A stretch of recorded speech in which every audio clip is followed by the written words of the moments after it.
1,00,000पेक्षा जास्त लोकांनी ही क्रिकेट स्पर्धा पाहिली। या स्पर्धेमध्ये खेळत असताना तुमचा अनुभव कसा राहिला? आज मला वाटतं आपल्या क्रिकेट टुर्नामेंटमध्ये रबर बॉलला मला वाटतं आपले खूप प्रॅक्टिस पण करायला पडते आणि मॅचेस पण कमी होतात। त्यामुळे आम्हाला पण थोडासा आम्ही एवढं खेळून सुद्धा रबर बॉलचा एक्सपिरियन्स आम्हाला थोडा कमी पडतो। त्यामुळे मला वाटते पूर्ण वर्षभर सुद्धा आम्ही रबर बॉल जास्त जास्त आणण्याचा प्रयत्न करतो, कारण प्रॅक्टिस असेल तरच मला वाटते माणूस त्याच्यावर चांगलं काम करू शकतो। पण इथे येऊन एक चांगला माझ्यावर विश्वास ठेवून माझी टीम सुद्धा मला एन्करेज करत असते। असं नाही मी चांगलं क्रिकेट खेळलो म्हणजे मीच मोठा, बरेच सारे खेळाडू आहेत जे चांगलं क्रिकेट खेळून आपल्याला चांगलं सिद्ध करून दाखवलं।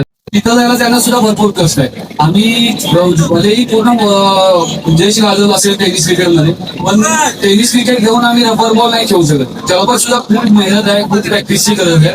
पण आज जी टीम आमची खेळली त्याला खूप सुंदर बॉलिंग बॅटिंग आणि सगळ्यांनी एकी दाखवली।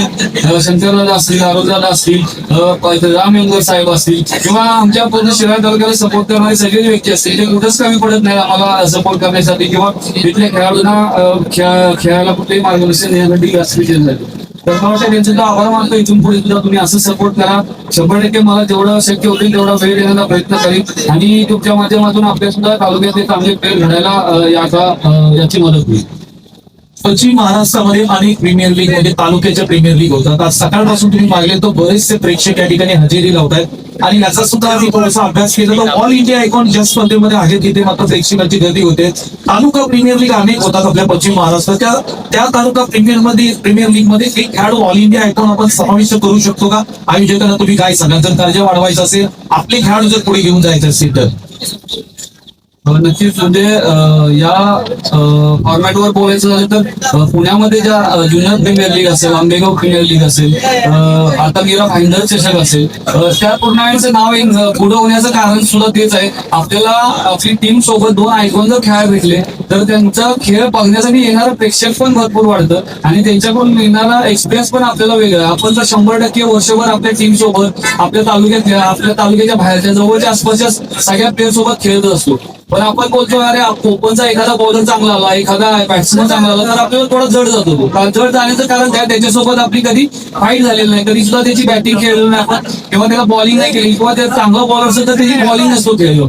याचा फायदा ज्यावेळेस होतो एखादा माझ्यासारखा बॉलर तुमच्यासोबत अनुभव असेल किंवा पुढच्या टीम मध्ये 2 आयकॉनच्या अगेन्स्ट खेळण्याचा अनुभव असेल तर तुम्हाला वर्षभराचं क्रिकेट वेगळ्या स्टेजला घेऊन जायला मदत करतो। कारण मला वाटतं आम्ही खेळतो तो थोडासा अनुभवावरच खेळतो, असं नाही माझ्यापेक्षा खूप सुंदर आणि जोरात बॉलर टाकणारे बॉलर आहेत, पण काही वेळेला अनुभवाचं कमी पडते। मग तो अनुभव कुठं कमी होतो तर या प्रीमियर लीग मध्ये मी गावाकडचं टुर्नामेंट खेळण्याचं कारण पण तेच आहे। ज्यावेळेस मी खेळत असतो बाबा मला थोडंसं असं वाटतं अनुभव की मी असं थोडा आपल्या जर फॉर्म निघत चाललाय, गावाकडचं क्रिकेट खेळा, गावाच्या पोरांना घेऊन खेळा आणि तिथं आपला फॉर्म परत आणायला बघा आणि आपल्या सोबतच्या पोरांना सुद्धा घडवायला प्रयत्न करा, कारण आपण जिथून गावातूनच तयार झालो तर मग आपल्याला मोठ्या स्टेजला परत चान्स नाही भेटत ज्यावेळेस आपला फॉर्म जातो, कारण आपल्याला फॉर्म मध्ये यायचंय तर परत आपल्याला गावाकडे जायचं आहे। पण ज्यावेळेस तुम्ही या प्रीमियर लीग खेळताय त्याला कुठेही कमी समजू नका, या प्रीमियर लीग मधूनच आपल्याला 100% चांगले प्लेयर घडतील आणि जे पण ऑर्गनायझर्स आहेत त्याला सुंदर ऑर्गनाइज करतायत। जर तुम्ही चांगला मुद्दा मांडला 2 आयकॉन दिले तर अजून चांगली प्रीमियर लीग होईल। आता आपल्या सुद्धा भागातून NPL झाली, बरेच अशा टुर्नामेंट DPL होते, धमाका होतो। आता या टुर्नामेंटला तुम्ही फक्त टी मर्यादित ठेवले तर टीतलेच लोक बघणार, पण तुम्ही जर आता 2 आयकॉन येतात बरेच असे नावाजलेले आयकॉन येतात तर आपण भरपूर लांबून ते बघायला जातो, आयकॉन येतात काही तर वेगळं बघायला भेटतं। खेळ तर लोक सगळ्यांना भरपूर आयकॉन आल्यानंतर येणारं पब्लिक असेल, त्यांच्याकडून येणारे अनुभव असतील हे आपल्याला वेगळं करून जातं, आपल्या टुर्नामेंटची सुद्धा उंची वाढवतो। त्यामुळे मला वाटतं चांगली कल्पना आहे, त्याच्यावर विचार केला तर बरोबर होईल। आणखी एक प्रश्न आहे, मयूर पनाळकरची बॅटिंग 2 दिवसामध्ये आम्ही बॅटिंग पाहिली, ऑल इंडिया आयकॉन ही तर चांगली बॅटिंग आहे, पण Mayur Panalkar tennis cricket rubber cricket मध्ये चांगला सातत्यपूर्व खेळतोय। तुम्ही मयूर पनाळकरला जवळून पाहताय, हा खेळाडू कुठेतरी कोकणी क्रिकेटमध्ये जाऊ शकतो का? मयूर पनाळकर बद्दल तुमचे 2 शब्द? नक्कीच मी असं मयूर तर खूप सुंदर अशी बॅटिंग थोडा आहे असं खेळत राहिला, अजून 2-3 टुर्नामेंट चांगले खेळला, ओकाच्या 2-3 टुर्नामेंट चांगले खेळला, तर 100% तो वरच्या लेवलला खेळला. असं नाही की तो इथंच खेळतोय, लोकल प्लेअरला मारतोय किंवा असं गावच्या प्लेअर मध्ये खेळतोय, असं नाही. तो ओपनच्याच प्लेअर मध्ये खेळतोय, ओपनच्या टीम मध्ये खेळतोय. मला वाटतं की गरजेच्या शिवण पण काहीतरी इथं टीम असते, ती पण मला वाटते अतिशय चांगली काम करते, आपल्या तालुक्याचं आपल्या भागाचं नाव करते, तर त्याला सुद्धा थोडं सपोर्ट करा. एकच मयूरच असं नाही, असे बरेच खेळाडू आहेत जे आपण उद्या आपल्या तालुक्याचं आपल्या भागाचं पश्चिम महाराष्ट्राचं नाव करू शकतात. तर सगळ्यांना विनंती आहे की जे पण प्लेयर चांगले खेळत आहेत त्यांना असं थोडंसं अजून चांगला प्लॅटफॉर्म दिला, अजून सुद्धा चांगलं मार्गदर्शन केलं, आणि जे काय फायनान्शियल महत्वाच्या सगळ्या गोष्टी आहेत फायनान्स वरती, तर फायनान्शियल सगळ्यांनी हेल्प केली तर मला वाटतं अजून चांगले प्लेयर घडायला त्याचा मदत होईल. आणि आज मयूरनं सुद्धा आज सुंदर बॅटिंग अशी केली, इथून मागे सुद्धा 23 मध्ये सुद्धा बघितली, तर 100% त्याला चांगलं व्यासपीठ देण्याचं काम सुद्धा मी करू.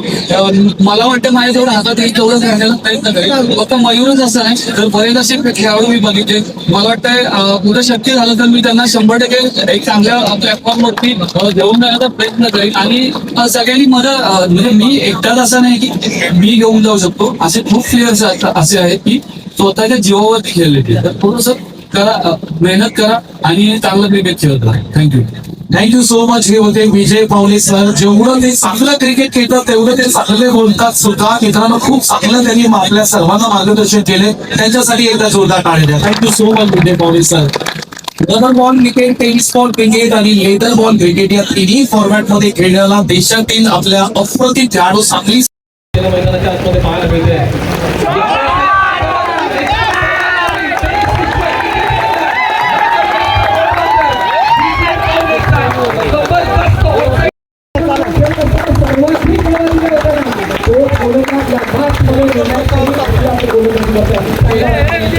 आणि चैतन्य मनोबला रबर बॉल क्रिकेट असताना 2 बॉलवरती मोठे स्ट्रोक आले. पुढचा बॉल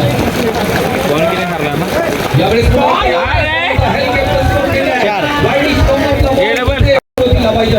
लावायचे असतील तर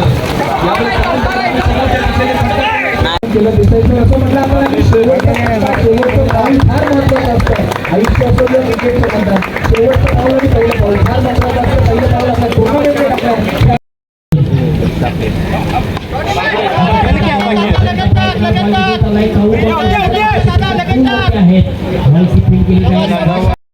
आपल्याला